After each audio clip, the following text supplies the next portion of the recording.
성도 여러분 반갑습니다. 주 안에서 평안을 전합니다. 오늘은 가을 양육가정 9번째 시간입니다. 지난번까지는 기쁨의 서신서라고 불리는 빌립보서를 강의했다며 오늘 강의는 사도 바울의 다른 옥중 서신인 골로새서의 말씀을 나누려고 합니다. 오늘도 주의 말씀하심을 또한 깨우치심의 은혜를 구하며 강의를 시작하겠습니다. 항상 성경을 배우고 또 연구하며 나아가는 그 과정 가운데 또한 상기하는 내용이지만 신약성경에는 총 21개의 서신서가 있는데 모든 서신서들을 이해할 때 일차적으로 중요한 것은 각 서신서의 배경을 이해하는 것입니다. 즉 각 서신이 어떤 수신자에게 어떤 상황에서 어떤 목적을 가지고 주어졌는지를 살펴보는 것이 그 서신서를 이해하기 위한 기본 작업이라고 할 수 있습니다. 그렇게 하면 하나님의 말씀이 인간의 역사와 동떨어져 있는 것이 아님을 알게 되고 역사적인 오류를 벗어나서 그 속에 있는 참된 의미를 발견할 수 있습니다. 그래서 골로새서를 볼 때에도 골로새 지역과 교회와 성도들의 당시 상황에 대해 이해하는 것이 필요한데 이를 위해서는 사도 바울의 2차 선교여행 당시의 지역적 또 역사적 배경을 살펴보는 것이 필요합니다. 골로새는 소아시아 부르기아 지역의 서남쪽의 내륙 도시로서 에베소로부터는 동쪽으로 약 160km 정도 떨어져 있는 도시입니다. 해안대 무역 도시로 번창하였던 골로새는 소아시아의 서남에 위치한 동서교통의 요지로 동서사상의 교류 장소로서 여러 가지 종교와 철학이 발전하였으며 라오디게아, 히에라볼리와 같은 그 도시와 함께 번영하였던 그러한 지역이며 도시였습니다. 그러나 바울이 활동할 당시에 골로새는 조그마한 도시로 쇠퇴한 상태에 있었습니다. 이는 무역로가 동쪽으로 이동함에 따라서 이웃에 있는 히에라볼리와 라오디게아 같은 도시들이 번영하게 되고 옆에 있는 골로새는 점차 쇠퇴한 이유에서였습니다. 그러나 골로새가 비록 작은 도시이긴 하지만 이 도시에는 부르기아 원주민뿐 아니라 헬라의 이주민들과 상당수의 유대인 등 여러 종족들이 혼합하여 거주하고 있었고 다양한 문화적, 현상과 종교적 요소들이 혼재하고 있었습니다. 특별히 골로새 교회는 바울이 직접 개척한 교회가 아니라 에바브라라고 하는 사람의 전도 활동에 의해 세워진 교회였습니다. 에바브라는 골로새 출신으로 바울이 에베소에서 3년간 사역하는 기간에 바울로부터 복음을 듣고 회심한 사람입니다. 그런데 그는 예수를 영접하고 난 후 자신 또한 가족이 예수를 영접하는 데에서 그치지 않고 그리스도의 신실한 일꾼으로 복음을 전하는 사역에 매진하게 됩니다. 그래서 이것은 자신의 고향인 골로새로 이어지고 또한 여기에서만 그치지 않습니다. 성경에 보면 이 또한 에바브라가 라오디게아에 있는 자들과 히에라볼리에 있는 자들을 위하여 많이 수고하였다라는 그런 말씀의 증언이 있기 때문입니다. 그러므로 에바브라는 바울의 복음을 듣고 자신이 받은 은혜의 말씀을 자신 신실하게 믿어 그리스도를 섬길 뿐 아니라 전도자가 되어 골로새와 라오디게아 그리고 히에라볼리까지 복음을 전파한 사람이라고 그렇게 평가해 볼 수 있습니다. 이거의 이야기지만 나중에 바울은 빌레몬서의 에바브라에 의해 설명할 때에 나와 함께 갇힌 자라고 그렇게 소개합니다. 그러므로 우리는 에바브라가 나중에는 바울과 함께 다른 지역에서도 복음을 전파하다가 결국 바울과 함께 갇힌 자가 되었다는 사실을 알 수 있습니다. 이렇듯 골로새 교회는 주로 가정을 중심으로 모이는 조그만 교회였으나 비교적 믿음의 질서를 유지하고 복음의 열매를 맺으며 자라가고 있는 교회였습니다. 그런데 이처럼 생긴 지 얼마 되지 않아 한창 자라고 있는 골로새 교회에 불길한 조짐들이 발생합니다. 그것은 그리스도를 따르는 복음신앙을 위협하는 이단 사상이 교회에 침투하게 된 것이었습니다. 골로새 교회의 개척자 에바브라는 이 문제를 가지고 로마의 같은 연금 상태에 있는 바울을 방문했으며 에바브라로부터 골로새 교회의 상황을 들은 바울은 이 본 서신인 골로새서를 기록하게 된 겁니다. 따라서 본 서신의 주요 목적은 골로새 교회에 침투한 이단 사상을 반박하는 것에 있다라고 볼 수 있습니다. 그렇다면 골로새 교회에 침투한 이단의 정체는 무엇인가? 그것을 볼 수 있는데 바울은 골로새 교회의 이단에 대해 다른 서신서와는 다르게 명시적으로 지칭하진 않으며 철학이나 헛된 속임수, 사람의 유전, 세상의 초등 학문이라는 그런 걸로 간접적으로 지칭하고 있습니다. 그런데 바울이 골로새의 거짓 가르침에 반박하며 할례, 음식예법, 절기중수 등을 언급하고 있는 것으로 보아 골로새 이단에는 유대주의적 요소가 포함되어 있으며 또한 지혜 강조, 청사 숭배, 금욕주의 등으로 언급하고 있는 것으로 보아 영지주의적 요소가 함께 포함되어 있음을 알 수 있습니다.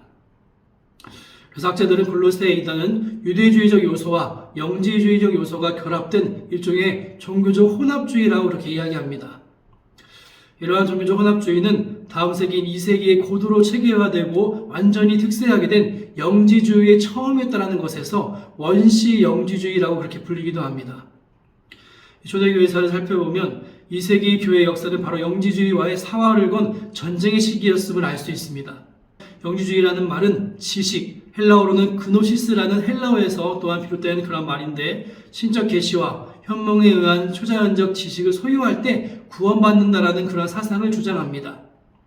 이 영지주의자들은 자신들만이 구원에 이르게 하는 비밀스러운 지식을 가졌다라고 주장했습니다. 영지주의는 이러한 헬라 철학과 동양의 이교 사상, 그리고 애국, 인도, 페르시아의 이원론적 우주론에 유대외교 사상이 가미된 혼합주의 철학 체계로 발전했는데, 심지어 기독교 사상까지도 영지주의 사상에 포함시켜서 새로운 종교 철학을 수립하려고 했습니다. 그래서 이 골로새 교회에도 영향을 미치게 된 겁니다. 이 뒤의 이야기지만 영지주의는 AD 1세기 중엽에 반응해서 2, 3세기를 풍미하다가 4세기형의 만이교에 흡수되게 됩니다. 특히 2세기에 3세기 초에는 로마 제국 내 수많은 지성적 그리스도인들이 이 세상의 영향을 받아서 교회 내부의 혼란을 초래했는데, 이 영지주의의 중심 사상은 영과 영혼은 선하고 순수하며 신비적인 데 반해 물질, 육체는 악하고 타락한 것이라는 그런 이원론적 사상을 주장합니다. 그래서 이 세상의 기초의 세계는 하나님에 의해 창조된 것이 아닌 저급한 조물주에 의해 만들어졌다고 그렇게 주장합니다. 즉, 이 세상은 하나님을 배신하고 자신의 독자적인 세계를 창조하려 했던 한 천사의 미완성 작품이라고 그렇게 믿었습니다. 두 번째는 또한 영지주의에서 극단적 금욕주의를 추구하거나 때로는 쾌락주의를 주장하기도 하였습니다. 또 세 번째로는 영의 신비성을 강조했으므로 신비종교의 성질을 가졌는데, 그들은 영혼의 구원은 소수의 사람들에게만 허락된 비밀스러운 지식을 통해서 가능하기 때문에 이를 전하기 위해 예수님께서 이 땅에 보내신 것이라 믿었습니다. 그러나 육체를 죄악시한 결과 예수님의 인성과 성육신을 부인하고 예수는 단지 사람처럼 보여지는 것에 불과하다라는 가현설을 주장하게 됩니다. 즉, 그들은 예수는 잠시 인간의 모습만 빌렸을 뿐 진짜 인간은 아니라는 그런 주장을 하는 것입니다. 그만큼 영지주의는 초기 그리스도교의 존립 자체를 위협한 최대의 적대 세력이었습니다. 그래서 본서신을 보면 바울의 시기에 종교적 혼합주의 성격을 띤 초기 형태의 영지주의가 이미 교회에 침투로를 조성하고 있었다는 것을 바울은 언급하고 있습니다. 물론 바울이 본서신을 기록한 당시 골로새 교회는 이러한 이단 사상의 침투에도 불구하고 아직 복음적인 신앙을 유지하고 있었으며 바울은 이에 대해 감사하고 있었습니다.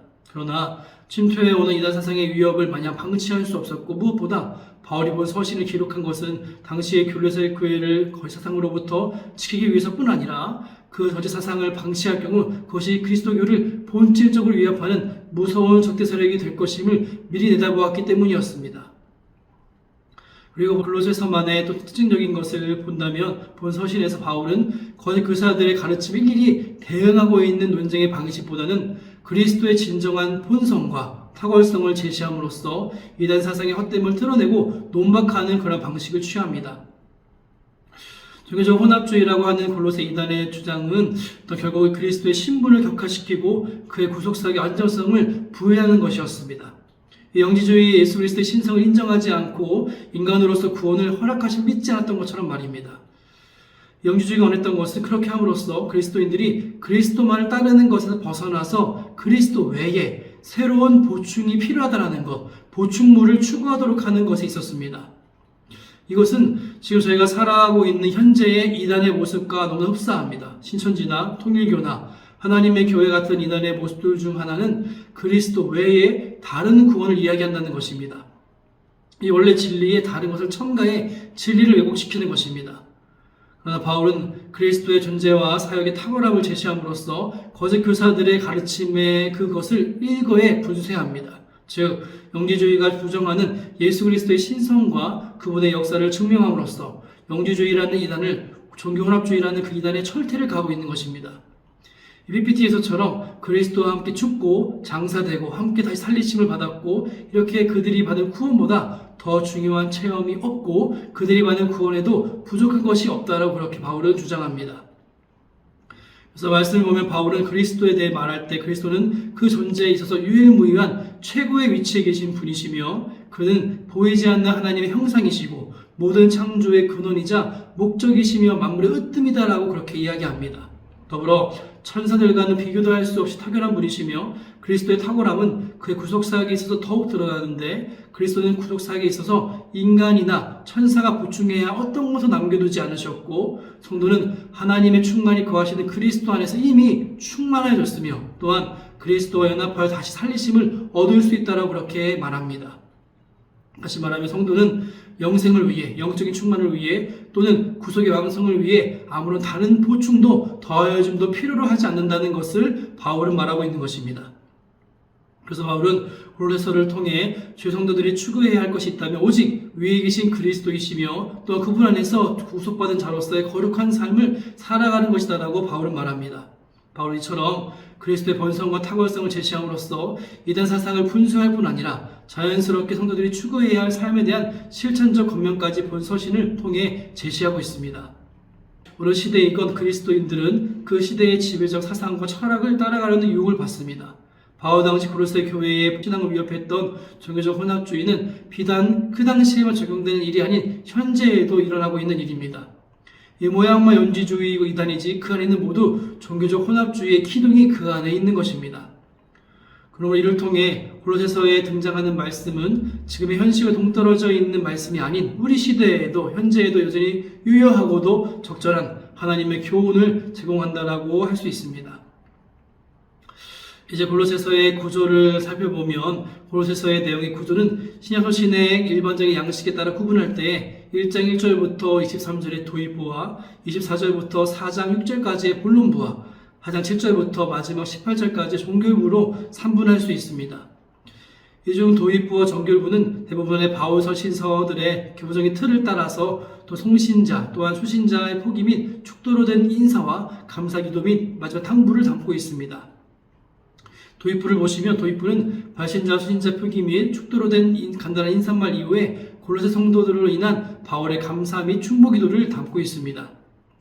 이 골로새 성도들이 복음에 근거하여 믿음과 사랑과 하늘의 소망을 간직하고 있다는 것을 들은 바울은 이에 대해 하나님께 감사하고 그들이 하나님의 뜻을 더 바로 깨닫고 주께 합당한 삶을 살아가도록 중보의 기도를 올립니다. 그리고 다음으로 본론부는 내용에 따라 두 부분으로 구분할 수 있는데 먼저 전반부인 1장 24절부터 2장 23절이 주로 그리스도의 신성의 우월성 강조 및 이단 사조에 대해 경계 등의 교리적인 설명이라면 후반부인 3장에서 4장 6절은 그리스도인들의 거룩한 삶에 대한 실천적 권면을 주요 내용으로 하고 있습니다. 자세히 살펴보면 본론부의 교리편이라 할 수 있는 본론 전반부에서는 바울은 먼저 구속주, 창조주, 교회의 머리, 화평의 주로서의 그리스도를 제시하고 결과적으로 그리스도의 진정한 본성과 사역의 탁월성을 강조하고 있습니다. 그리고 화평의 주로서의 그리스도의 사역을 제시하면서 자연스럽게 바울은 자신의 고난과 수고를 연결시킵니다. 즉 바울은 자신이 그리스도의 몸된 교회를 위해 수고하고 있으며 특히 골로새 교회 성도들의 영적 안녕을 위해 애쓰고 있음을 밝히고 있는 겁니다. 이처럼 그리스도의 탁월성을 강조하고 그리스도의 몸된 교회를 위한 자신의 진정한 수고와 염려를 표명한 바울은 이 장에서 골로새 교회에 침투한 이단 사조에 대해 언급하며 경계하고 있습니다. 그리고 다음 파트인 본론부의 실체편이라 할 수 있는 본론의 후반부에서는 바울은 그리스도인들의 거룩한 삶에 대해 권면하기 시작합니다. 먼저 거룩한 삶의 원리로서 바울은 그리스도인들이 땅의 것이 아닌 위의 것을 추구해야 할 삶을 살아야 함을 제시하고 그리스도 안에서 새 사람이 된 성도가 된 그 사람들이 버려야 할 옛사람의 습성들이 무엇인지 또한 실천해야 할 신앙의 덕목들이 무엇인지에 대해 다루고 있습니다. 더 나아가 가족을 비롯한 가까운 인간관계에서 지켜야 할 덕목들, 불신자들과의 관계에서의 처신, 그리고 기도생활 등의 거룩한 삶을 위한 실제적 지침을 제시하고 있음을 말씀에서 확인할 수 있습니다. 그리고 마지막 하장 중반부에 또한 이 종결부의 마지막은 바울의 개인적인 전원 및 끝맺는 문안인사를 주요 내용으로 담고 있습니다. 본 서신의 전달자인 두기고 및 오네시모에 대한 추천의 말을 더 전하고 이어 본 서신의 기록 당시 바울과 함께 있던 도역자들의 골로새 성도들에 대한 문안 인사를 전합니다. 그리고 본 서신의 회람에 대한 당부의 말을 한 이후에 친필 인사와 축도로서 바울의 본 서신을 마무리하고 있습니다. 이렇게 오늘 강의는 골로새서의 좀 대론적인 내용을 간단히 살펴보았습니다. 다음 강의에서는 더 구체적으로 골로새서의 내용을 다루도록 하겠습니다. 아무쪼록 추운 날씨 남한주도 건강 조심하시고 주말에서 승리하신 성도분들 되시기를 소망합니다. 다음 주에 뵙겠습니다. 감사합니다.